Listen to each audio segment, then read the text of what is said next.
Vous aviez aimé le bilan que j'avais fait l'année dernière concernant notre niveau d'autonomie. Alors pour rappel, j'avais placé la jauge proche de 0. Après une année de plus sur le chemin de l'indépendance, est-ce que la jauge a monté? Alors pour que vous puissiez vous projeter dans ce parcours du combattant qui est la recherche de plus d'autonomie, je dois vous rappeler le contexte, nos motivations, nos croyances, etc. Bref, je dois planter le décor. Je vais essayer d'être rapide et concis pour réserver plus de temps au bilan. Allez, que le marketeur qui est en toi soit dissous à jamais. Ok, nous sommes une famille de 3 avec une petite fille de 18 mois. Nous venons de Rouen où nous habitions dans un appartement avec des terrasses cultivées et un grand jardin à la campagne. Moi, je travaille sur Internet autour du potager depuis 10 ans et ma femme est une ex-dentiste qui a mis en sommeil sa vie professionnelle pour être à plein temps avec notre petite. Nous avons décidé de quitter la ville pour nous installer au plus proche de la nature et au fil de nos visites, nous sommes tombés amoureux d'une ancienne maison à la lisière de la forêt aveyronnaise. La maison fait environ 120 mètres carrés, elle est propre mais mal isolée. Le terrain fait 1 hectare au total, divisé en 3 parcelles de plus de 3000 mètres carrés, dont 2 parcelles dans la forêt. Le terrain de la maison est en pente sévère, mais très bien exposé et à l'abri du vent. Il n'y a pas de source, mais avec les pluies et les pentes, c'est assez facile de collecter l'eau et de la stocker. Nous avions, ma femme et moi, assez d'économies pour acheter la maison et effectuer les travaux sans avoir à passer par la banque. Aujourd'hui, entre la maison, les travaux, les outils, les engins motorisés, nous en sommes environ à 300 000 € de dépenses. Alors je parle de dépenses et pas d'investissement, mais on verra ça un petit peu plus loin. 300 000 balles, mais moi je rends autonome 10 familles avec ça. Ça m'écoeure. T'es vraiment un bobo qui veut s'acheter une conscience écolo. Vraiment, je te comprends pas. Pourquoi tu cherches à être autonome avec tout ton fric? T'as pas besoin. Ah mon baba, je suis désolé. Si je parle d'argent, c'est pas pour t'écœurer ou pour nous la raconter. C'est 300 000 €. Pour toi, ça peut paraître beaucoup. Mais pour d'autres, dis-toi qu'on est des gagnes petits. Je te rappelle que j'ai commencé dans la vie avec le RMI, le RSA aujourd'hui, que j'ai 50 ans et donc j'ai pu, avec le temps, me constituer un petit capital. En partageant mes chiffres, j'imagine vous faciliter le travail de projection et si vous envisagez vous aussi de tendre vers plus d'autonomie. Et surtout, je voulais vous dire qu'avec 300 000 €, on peut faire tellement mieux. Aujourd'hui, avec un peu plus de recul et d'expérience autour de ce concept d'autonomie, je peux dire que nous avons commis des erreurs dans nos choix lourdes de conséquences. La première erreur que j'aimerais vous éviter concerne notre motivation, enfin plus particulièrement la mienne. Pourquoi je voulais quitter la ville et pourquoi je voulais plus d'autonomie. Avant ça, je vous propose de prendre un petit moment pour mieux définir le concept de l'autonomie. Et c'est pas forcément simple. Je ne sais pas trop pourquoi, c'est ce mot qui a pris le dessus pour définir un concept plutôt autour de l'indépendance. Mon idée derrière l'autonomie, c'est d'être plus indépendant. Donc de moins dépendre d'un fournisseur d'électricité, d'un fournisseur d'eau, de moins dépendre du supermarché pour manger, de moins dépendre du médecin pour se soigner, de moins dépendre des banques pour se loger. En gros, on veut moins dépendre d'un système qui, lui, a plutôt tendance à nous pousser dans l'autre sens, c'est-à-dire à consommer toujours plus et donc travailler plus pour emprunter plus pour finalement finir comme le hamster qui court sans fin dans sa roue enfermé dans une cage. Alors pourquoi sortir de cette roue infernale qui pourtant semble convenir à la grande majorité? Personnellement, ce qui m'a poussé vraiment vers cette idée d'indépendance, c'est l'algorithme de YouTube et le mot-clé collapsologie ou effondrement. Il y a une dizaine d'années, j'ai commencé à mettre le nez dans ce sujet angoissant qui est la collapsologie. Alors pour ceux qui ne connaissent pas, ça se résume simplement par l'effondrement de notre civilisation plus ou moins douloureuse, selon les collapsologues.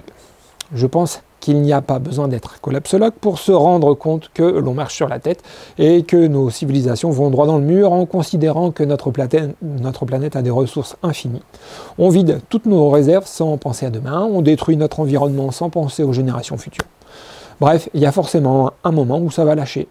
Alors personne ne sait comment ça va se passer et si ça va faire mal, mais ça me paraît inévitable. Il y en a encore qui s'accrochent aux branches en disant que l'homme et sa technologie trouvera la solution à tous nos problèmes, que les nanoparticules et la fusion vont nous sauver. Moi, je n'y crois pas. Je pense que l'on va devoir entamer une démarche de décroissance, de gré ou de force. Tout ça pour vous dire qu'en découvrant l'envers du décor, j'ai pris peur. Clairement, moi, je suis entré dans l'autonomie par peur. C'est d'ailleurs pour cette raison que j'ai braqué toute ma famille il y a une dizaine d'années en leur offrant à Noël le livre « Survivre à l'effondrement économique ». Ça a jeté un froid sur l'ambiance chaleureuse de Noël. Il y a 10 ans, j'ai proposé aux membres de ma famille de se réunir pour fonder une sorte d'éco-hameau. À l'époque, je ne connaissais pas ce concept. Alors je leur ai proposé d'acheter un bien immobilier ensemble pour pouvoir mutualiser des investissements autour de la production d'énergie, de la production de nourriture, du stockage de l'eau. Bref, pour résumer le résultat, j'ai fait un bid et je suis passé pour un oiseau de mauvais présage. Pourquoi personne n'a adhéré? Parce que je leur ai fait peur. Après cet épisode sensible, j'ai un peu mis de côté les théories de l'effondrement, car ça pesait sur mon état d'esprit. J'ai préféré un peu oublier. Mais YouTube, lui, ne m'oubliait pas, et de temps en temps, j'avais le droit à une petite piqûre de rappel. Finalement, c'est en 2019 que l'on a décidé avec ma femme de changer de mode de vie. Moi, d'un côté, avec l'idée d'être moins dépendant du système pour survivre à l'effondrement, et de l'autre, ma femme, avec l'idée d'être moins dépendante pour retrouver une vie plus connectée à la nature et à l'essentiel. En résumé, moi, je vais vers l'autonomie par peur, et ma femme plutôt par amour. Amour de la nature, amour de la simplicité. Alors je me suis déjà fait charrier avec ma théorie, l'autonomie par peur ou par amour. Pourtant, ce sont deux chemins bien différents. Moi c'est clair, hein. Moi je choisis l'autonomie par amour. Hein. J'ai pas besoin de beaucoup travailler pour être heureux. Hein. Quelques feuilles, un peu de terre pour cultiver mes plantes préférées, c'est tout ce que je demande. Alors vous pouvez me dire, c'est de la théorie tout ça. En attendant, moi je ressens bien la peur que tout va se casser la gueule. Je vois bien que ça peut vite sentir le roussi en ville. Bref, j'ai peur parce que je suis assis sur une poudrière. C'est vrai, je vous comprends, il y a de quoi avoir peur. Seulement, si vous agissez en fonction de cette peur, il y a une forte probabilité que vous fassiez de mauvais choix, tout comme moi. En suivant la peur comme stimulant, vous agissez, j'agis, avec l'intention de sauver ma peau plutôt que celle de mon voisin. Viser l'autonomie pour survivre à l'effondrement qui nous pend au nez est un mauvais calcul. Le calcul que je faisais en tant qu'autonomiste effrayé, c'est de me dire qu'il faut vite que j'assure mes besoins de base pour moi et ma famille pour être en mesure d'encaisser les chocs comme les pénuries alimentaires. Il faut vite se dépêcher d'investir dans de l'immobilier, dans du terrain, des forêts, des outils de construction, dans une capacité de stockage pour échapper au krach économique. Bref, j'étais en train de préparer un bunker. Ce mauvais calcul vient de l'idée qu'il est possible de survivre à un effondrement seul dans sa petite ferme perdue dans la campagne. C'est un peu ce que j'ai commencé à faire sur notre nouveau terrain. Seulement poussé par la peur, les erreurs sont plus vite commises. Prenons l'exemple des panneaux solaires. Dans un premier temps, il me semblait essentiel d'assurer une indépendance énergétique rapidement. Et on a investi dans des panneaux solaires et une batterie. Cette installation coûte cher. Alors certes, nos factures d'électricité ont chuté. Mais est-ce que cet argent n'aurait pas pu être mieux investi? Alors déjà, écologiquement parlant, cet investissement est discutable. La fabrication des panneaux solaires et des batteries n'est pas neutre sur l'environnement. Il serait plus sobre d'utiliser les infrastructures déjà en place. Et en cas d'effondrement, je pense aujourd'hui que si on vient à ne plus avoir d'électricité, c'est sûrement que l'on aura d'autres problèmes bien plus graves que ça à gérer en priorité. La peur me fait dépenser des ressources précieuses pour répondre à d'hypothétiques problèmes à venir. Il aurait été plus intelligent d'investir cet argent dans la construction d'une activité locale créatrice de richesse pour les habitants autour de chez moi. En cherchant à répondre aux besoins des habitants de mon village, j'agis plus par amour qu'en cherchant à produire l'électricité pour ma famille en prévision de la coupure générale. Au passage, l'électricité est l'énergie dont il est le plus facile de se passer. Dites-vous que l'autonomie à l'échelle d'un individu est une illusion. C'est impossible à atteindre, sauf à redevenir un animal sauvage. A minima, il faut envisager l'autonomie à l'échelle d'un village ou d'un hameau.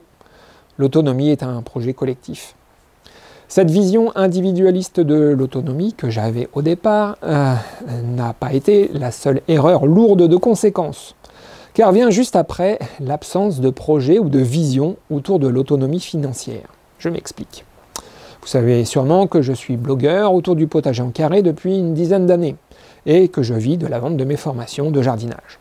Mes revenus viennent de la vente d'un service dématérialisé plus ou moins en rapport avec l'autonomie. On va dire que je propose des formations plutôt orientées loisirs. Le potager en carré, c'est génial pour débuter, mais ce n'est pas avec cette méthode que l'on peut prétendre à une autonomie alimentaire. Mais je dirais, peu importe le sujet de mes formations, ça pourrait être tout autre chose. Ce n'est pas de là qu'est née la faille économique dans notre projet. La faille vient du fait que je n'ai pas véritablement envisagé ma reconversion.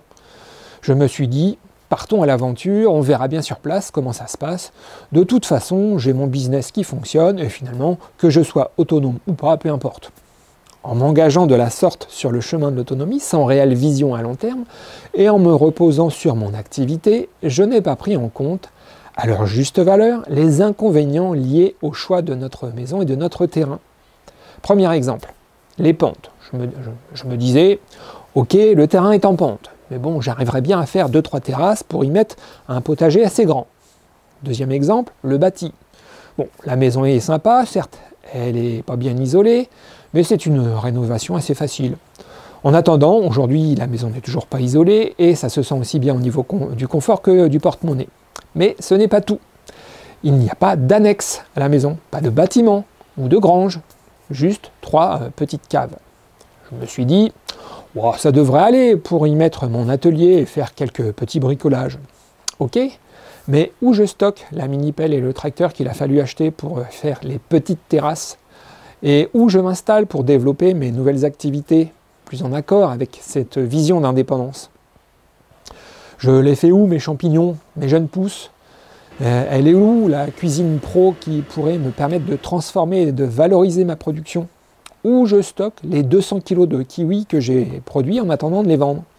Je mets où les 30 stères de bois qu'il faudrait que je stocke pour commencer à faire un roulement? Comment j'accède à mes parcelles de forêt desservies par des petits sentiers qui ne sont plus entretenus et qui deviennent dangereux même pour des petits tracteurs?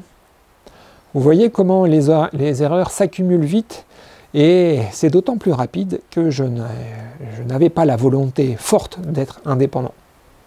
Je me reposais bien trop confortablement sur mon activité actuelle de blogueur, youtubeur. Et ta sœur a bol beurre? Merci Baba, mais ma sœur élève des brebis, pas des vaches. Pour revenir à nos brebis, vous pouvez vous demander en quoi c'est gênant d'avoir son activité professionnelle d'un côté et son projet d'indépendance de l'autre. Plusieurs raisons.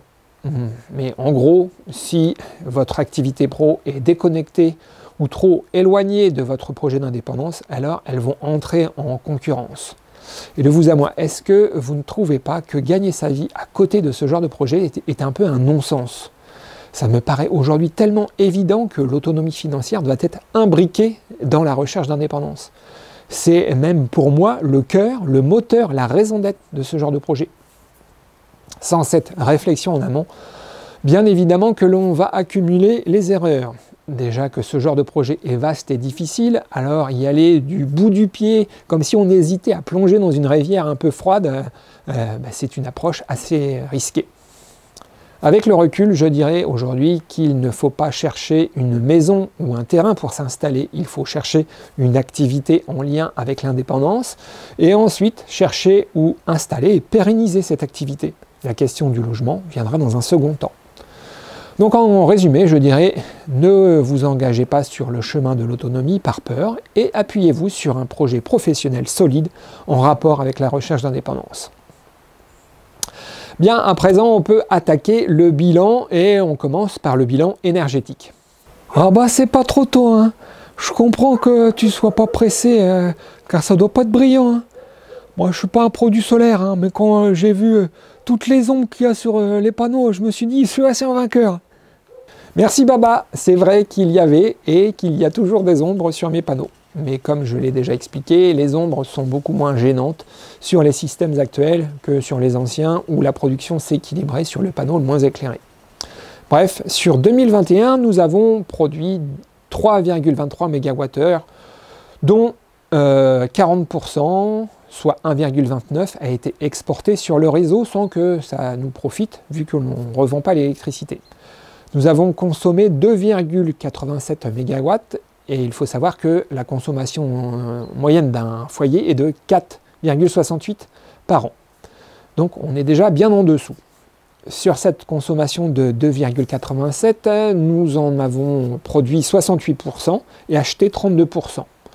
On voit très nettement sur le graphique que durant l'été, nous avons une surproduction importante. On voit aussi que notre consommation d'électricité augmente dès le mois d'août. Et cela vient en grande partie de l'utilisation du déshydrateur qui a fonctionné à plein régime durant 3 mois. C'est un point intéressant à regarder de plus près. En voyant mes excédents de production, je me suis demandé comment les valoriser. Et je me suis dit que j'allais pouvoir mieux exploiter ma production de figues en les séchant. L'année dernière, on en a perdu beaucoup, car elles ont fini par pourrir dans l'arbre. Le séchage est une bonne méthode pour les conserver plus longtemps. Seulement les figues arrivent en septembre-octobre, et il y a déjà moins de soleil. Du coup, je n'arrive pas à sécher mes figues et d'autres fruits uniquement avec l'excédent de production solaire. Je suis obligé d'acheter de l'électricité. Pour autant, je n'ai pas dit mon dernier mot quant à l'utilisation de nos excédents, puisque je dois encore installer mon aquaponie qui va consommer de l'électricité avec le refroidisseur à eau durant les mois les plus ensoleillés. Concernant l'utilisation de notre système, je dois dire que c'est plutôt confortable. On n'y pense plus. Comme on est toujours raccordé au réseau, on ne se soucie pas de savoir si la batterie est encore pleine ou pas. Pourquoi tu as une batterie si tu es raccordé au réseau? Alors la batterie est là pour atténuer l'écart entre la production et la consommation. Exemple, avec une belle journée bien ensoleillée, les panneaux produisent suffisamment pour alimenter la maison et remplir la batterie. Du coup, quand tombe la nuit, on puise notre électricité dans la batterie et pas sur le réseau. Finalement, notre facture d'électricité est de 281 € pour 2021. Nous sommes toujours raccordés au réseau. Il y a encore des ombres à supprimer sur les panneaux et j'ai 1,29 MW à exploiter durant l'été. L'installation coûte autour de 17 000 € et c'est un investissement très peu rentable. Comme je l'avais déjà dit dans d'autres vidéos, il eût été plus judicieux d'investir cette somme dans la création d'une activité génératrice de richesse et plus sobre de continuer à utiliser les infrastructures déjà en place. Regardez sur mon tableau, avec un coût de l'électricité autour de 15 centimes. Il faudrait 56 ans pour obtenir un retour sur investissement. Et dans 56 ans, il y a des chances que mon installation soit obsolète. Alors, ça peut changer dans le futur. On sent bien que le prix de l'énergie est en train de grimper en flèche. Mais à l'heure actuelle, mon installation n'est pas très rentable. Toujours dans le bilan énergétique, voyons le volet production de chaleur. Comme je l'ai dit en début de vidéo, la maison est ancienne et mal isolée. Cependant, elle est très bien orientée, avec de larges ouvertures au sud et des murs opaques au nord. La maison est aussi plutôt bien protégée du vent. Bref, on pourrait dire qu'elle est bioclimatique. Mais le défaut d'isolation nous oblige tout de même à chauffer. Nous avons utilisé 18 stères l'année dernière pour chauffer les 120 mètres carrés. Pour rappel, notre nouvelle installation est un mix entre le solaire et le bois. Pour une totale transparence, j'ai reçu une remise de 500 € sur l'installation qui vaut environ 17 000 €. Je n'ai pas d'accord particulier avec l'entreprise Solissart, si ce n'est des échanges avec le directeur de l'entreprise sur l'optimisation de notre installation et sur les évolutions du marché de l'énergie. De vous à moi, il est clair que Solissart a intérêt que je sois satisfait de mon installation. Et c'est le cas. Je suis passé d'environ 18 stères de bois et d'un ballon électrique pour l'eau chaude à 10 stères de bois pour le chauffage et l'eau chaude sanitaire. L'installation est vraiment agréable, surtout en mi-saison où il peut faire froid mais avec du soleil. Les capteurs solaires sont vraiment efficaces et le rendement est 3 fois supérieur à celui d'un panneau photovoltaïque. Cela s'explique par le fait que l'énergie n'est pas transformée, donc pas de perte. Revenons à mon tableau. La première année, on a consommé 18 stères, soit 1260 € plus 471 pour l'eau chaude, soit 1731 € de facture énergétique. Avec le chauffage solaire, on est passé à une facture énergétique de 700 €, soit une économie de 1031 € à l'année. C'est-à-dire que notre installation sera amortie sur 12 ans, soit 4 fois plus vite que les panneaux photovoltaïques. À savoir que le retour sur investissement pour un chauffage solaire peut être encore plus rapide si vous remplacez votre chaudière au fioul ou au gaz naturel, et ça peut aller jusqu'à 5 ans.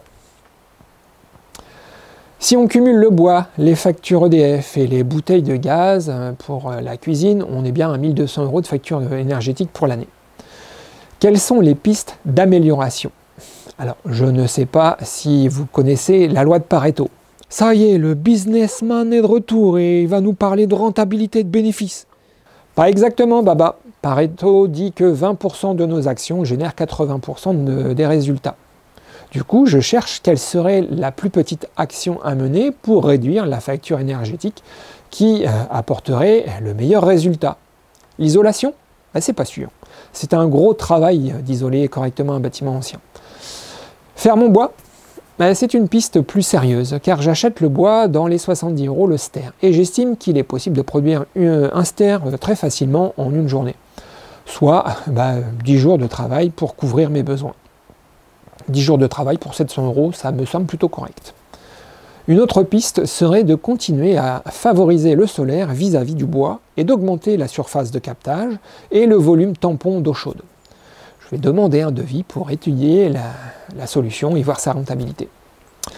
Bien, à présent parlons de l'eau.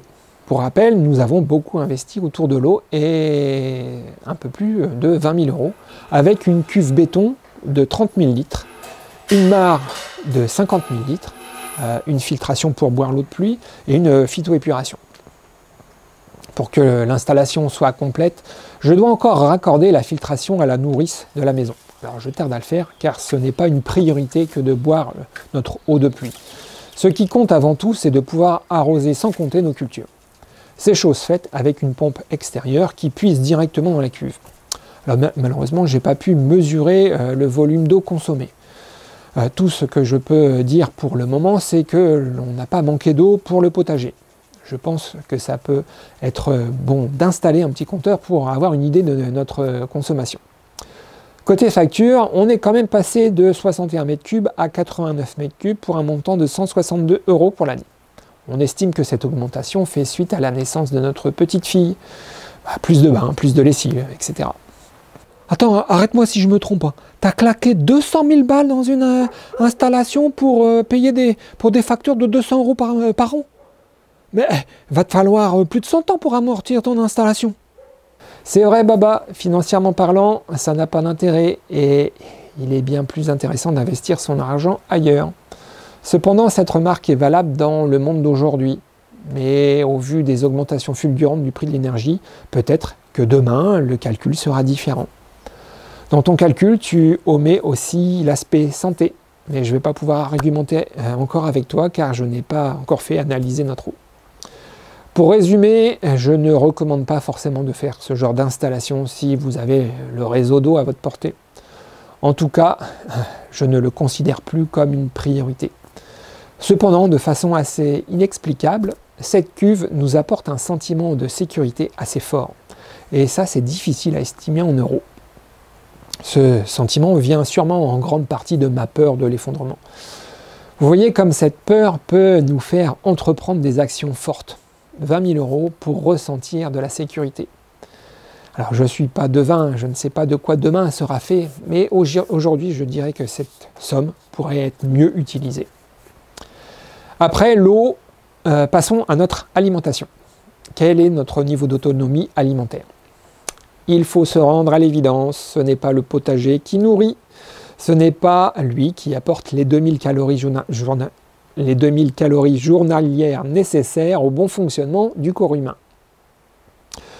Certes, le potager permet de soulager le porte-monnaie dans l'achat des légumes frais, mais il manque la base alimentaire. Alors certains vous diront que l'on n'est pas obligé de manger des céréales et que l'on pourrait se contenter de manger des pommes de terre. Mais ce n'est pas en accord avec les recommandations d'une diététique ancestrale comme la diététique chinoise. Alors, je ne souhaite pas entrer dans les guerres de clochers autour du véganisme ou plus largement des choix alimentaires soutenables pour notre planète et notre civilisation. Ma base de réflexion s'appuie sur la diététique chinoise et sur les objectifs du GIEC pour le climat. Pour poser les ordres de grandeur, un Français émet environ 10 tonnes de CO2 par an. L'objectif est d'arriver entre 2 et 3 tonnes par an d'ici 2050. La première chose que l'on peut faire en tant que citoyen pour le climat, c'est de diminuer notre consommation de viande. Pour que vous puissiez vous représenter les ordres de grandeur, j'ai pris 2 graphiques du site Bon Pote et je me suis fait aider par mon beau-frère, ambassadeur MyCO2.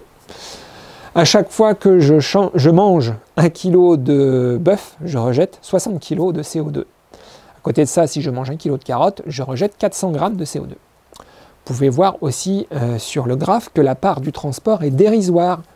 Comme ils le disent, il vaut mieux végétaliser son alimentation plutôt que se concentrer sur une alimentation locale. Le meilleur étant quand même végétal et local.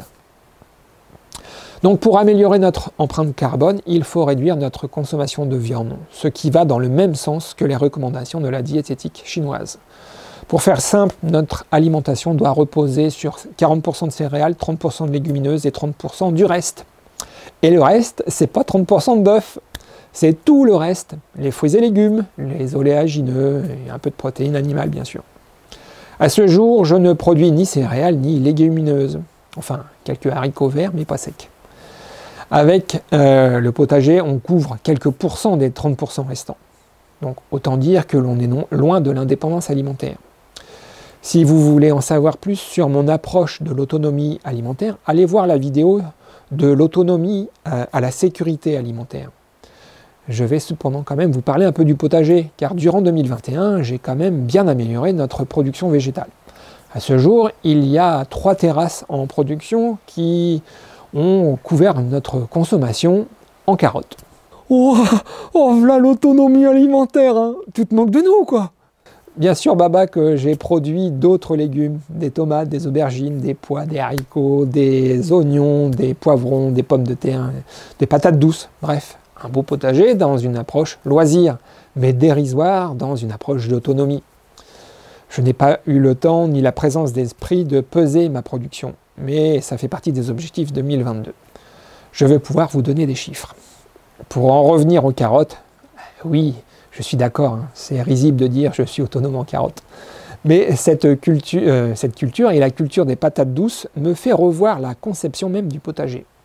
Attention, âme sensible aux idées capitalistes, bouchez-vous les oreilles. Alors moi je m'assieds, hein. Quand je le connais le bougre, hein, il est capable du pire. J'y vais ? Si vous me suivez, vous avez vu l'installation des potagers et vous savez que c'est une création de sol à partir de compost. Cette approche a des avantages et des inconvénients, et notamment que ce genre de sol très jeune ne convient pas à tous les légumes.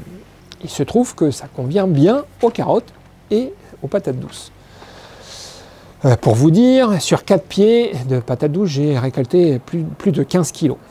Ce qui me motive à en planter bien davantage la saison prochaine. J'aimerais bien en produire 200 kilos, soit bien au-delà de ma consommation personnelle. Pourquoi ? Pour les vendre. Pourquoi s'échiner à cultiver des légumes qui ne viennent pas bien sur notre sol?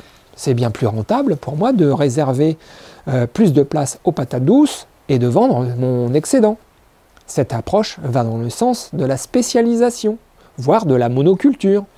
Approche qui conduit aux exploitations agricoles que l'on connaît et qui est contraire à la notion d'indépendance, je trouve. Pourtant, cette approche me semble assez juste à mon échelle. Oui, Baba, je finis par croire que je suis marqué au fer rouge par la pensée capitaliste. Je ne peux m'empêcher de chercher la méthode la plus profitable. Est-ce que c'est bien ou mal? Je ne sais pas. Est-ce que ça conduit notre monde à la situation actuelle? Très certainement. Pourtant, ça me paraît tellement logique de cultiver des patates douces pour les vendre ou les échanger contre une production que je ne fais pas. Pour 2022, je vais continuer d'étendre mes terrasses. Je vais m'essayer à la culture de céréales et de légumineuses, avec plus particulièrement le maïs et les haricots secs. Je vais essayer d'améliorer la valeur économique de mon potager pour générer mes premiers revenus. Passons au dernier volet de notre autonomie, l'autonomie financière. Alors je me suis fait récemment bousculer sur l'utilisation de ce terme et ma déformation à vouloir mettre le mot autonomie un peu partout.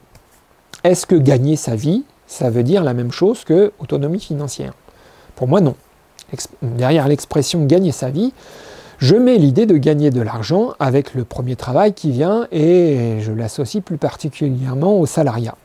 Derrière l'expression autonomie financière, je mets plutôt l'idée d'être entrepreneur et de créer une activité sur mesure, c'est-à-dire adaptée à sa situation.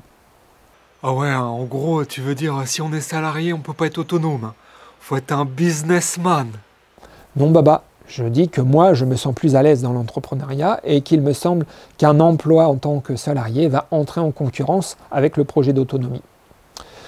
Mais rien n'empêche d'être salarié, de mettre des sous de côté pour un projet d'autonomie ultérieur.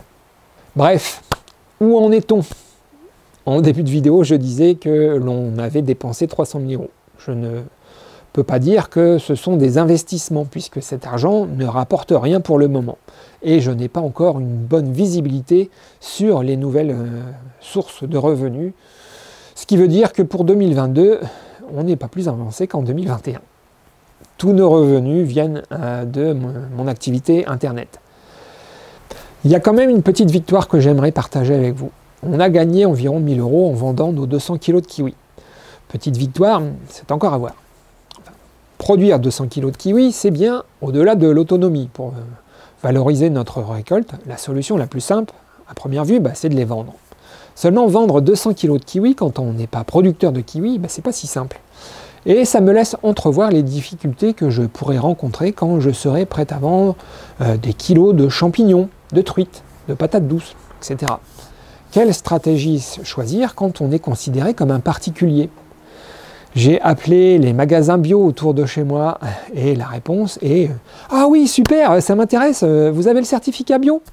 Non. Ah, c'est dommage. Je pourrais aussi faire le marché de mon village, seulement ça me prendrait un bon moment pour écouler les 200 kilos. Alors j'ai choisi une solution de facilité, je les vends à mon voisin, producteur de poulet, qui lui fait déjà 2 marchés par semaine. Et au passage, il prend une commission. J'ai choisi le même principe pour les champignons, et je m'apprête à mettre en place une production bien plus régulière. J'ai fait mes premiers essais il y a 9 mois, et entre-temps, j'ai mis un peu en pause la production pour me consacrer à l'aménagement du terrain. Alors si vous voulez en savoir plus sur les champis, allez voir ma vidéo en lien, et pour mieux connaître notre modèle économique, allez voir la vidéo Une journée ordinaire chez un apprenti autonomiste, ainsi que la vidéo Comment gagner de l'argent dans un projet d'autonomie. Pour finir avec ce bilan, je vous propose de revoir la liste de mes croyances que j'avais citées lors du précédent bilan. Ça vous aidera à déterminer si ma vision de l'autonomie est proche de la vôtre et si c'est opportun pour vous de vous abonner à la chaîne. Je crois toujours en l'effondrement de notre société telle qu'on la connaît et que c'est proche, allez, d'ici avant une vingtaine d'années, que le dérèglement climatique va pousser des populations importantes à se déplacer, que la raréfaction des ressources va accroître les tensions entre les pays, que les flux de ressources restants vont plutôt se diriger vers la Chine plutôt que l'Europe, que les tensions entre population et gouvernement vont augmenter, que la scène où s'exprimera ces tensions sera la ville et qu'il est préférable de vivre à la campagne loin des grandes villes, que notre pouvoir d'achat ne fera que baisser, qu'une crise économique peut arriver brusquement et accélérer le processus d'effondrement, que nos épargnes pourraient du jour au lendemain ne plus rien valoir, qu'il est nécessaire de décroître, qu'il faut réduire la population du monde, que ceux qui devraient décroître refuseront de le faire, que ceux qui ne devraient pas croître refuseront de le faire, qu'aucun gouvernement ne sera en mesure de nous faire accepter les mesures nécessaires à ne plus dégrader notre situation, que le gros de la population ne voit pas ce qui se joue car elle est trop préoccupée à joindre les deux bouts. Finalement, que l'effondrement est inévitable et qu'il a déjà commencé. Allez, j'arrête là. Vous allez dire que je suis trop pessimiste, ce qui n'est pas le cas. Je me dis que c'est une chance que de pouvoir se débarrasser de ce système de plus en plus malade et malsain. Je vous souhaite à tous une très bonne année 2022, avec un peu moins de virus et plus de solidarité. Ouais, bonne année les gars. Vous inquiétez pas pour le jardineur, je l'ai à l'œil. Pour 2022, mon objectif c'est de lui mettre un taquet derrière la tête à chaque fois qu'il s'écarte du droit chemin. À bientôt.